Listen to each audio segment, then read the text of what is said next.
Mayonnaise is the most popular condiment in the United States, appearing on tables more often than any other sauce, including tomato ketchup. It is the savior of soft cheese sandwiches and green salads, as well as the basis for many more interesting sauces, such as tartar sauce. In the 1940s, mayonnaise was as popular as it is today. So when people ran out of eggs, it's no wonder they just made mayonnaise without them. But what can replicate the strong flavor and silky texture that make us love mayonnaise so much? Well, potatoes were the best they had. And while it certainly didn't taste the same, it could still make a smooth sauce with a couple of additions.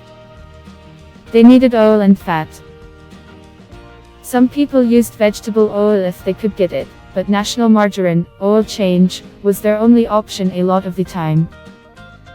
Once they had smooth potatoes, some strong flavors like vinegar and mustard could turn the soft sauce into something that would taste like mayonnaise. Carrots got a great deal of consideration from the British government during the war. At that point it was normal information, both in the UK and Germany, that carrots were useful for your eye health. When the British government began preparing a portion of its planes with a spick and span AI direction framework, they concealed it by saying their pilots were eating enough carrots to improve their night vision. Computer-based intelligence was utilized for the most part around evening time. This was done so as to confound German knowledge and keep the British AI mystery. Be that as it may, it additionally spilled out to the British Open, who appropriately began eating and developing huge amounts of carrots. The government made this new love of carrots advantageous for it by building up a Disney Illustrator to make an entire group of animation carrots to put on flyers. People in general was urged to develop carrots and use them in plans gave by the administration, including carrot cake. Were difficult to keep during wartime, so the average Brit was only allowed a single egg a week as part of his ration. Vegetarians received more eggs, but they got no meat allowance. People were encouraged to raise their own chickens. If they did, their egg rations were replaced by chicken feed and they could have their chickens eggs free of ration. Of course, not everyone had the space or time to start a small chicken farm. For those individuals, powdered egg was brought in from America. This was just dehydrated egg, which was much easier and cheaper to transport. The downside, the public hated it. An energetic government campaign tried to convince people that dried egg powder was really just as good as a normal egg after water was added. But people couldn't get used to the strange texture. This powdered egg was put to use in cakes, custards, and omelets. But for years, the traditional fried egg on toast snack was nothing but a dream for many Brits. Art macaroni and cheddar, otherwise known as ardina, are currently a staple of the North American diet.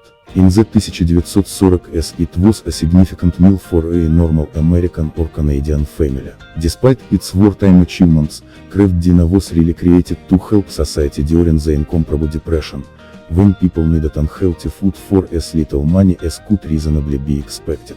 It originally appeared on store shelves in 1937, despite the fact that its creators could not foresee how famous their product would be. During the war, about 50 million boxes were sold, which allowed Kraft to take the first place in the American Natural Bite. Today, so much of this substance is eaten in Canada that it is known as the unofficial national dish of Canada. The usually arranged macaroni and cheddar had completely disappeared from American plates. Indeed, even today, handmade cheddar macaroni is a much rarer dinner in the States compared to Europe. According to British custom, the main meal of the day consisted of one meat and two vegetables. The wartime population tried to monitor this as closely as possible, but the meat was immediately elusive. Under pressure, the British government began to import various types of meat from around the world with varying degrees of achievement.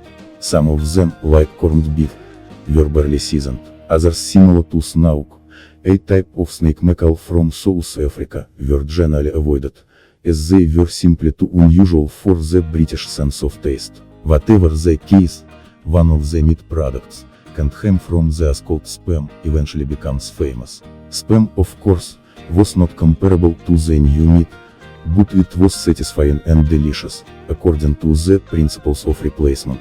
In addition, it was known in the US Army, which was dependent on spam for a long period of realistic use. Spam was a staple food in both countries for a significant period of time after the war.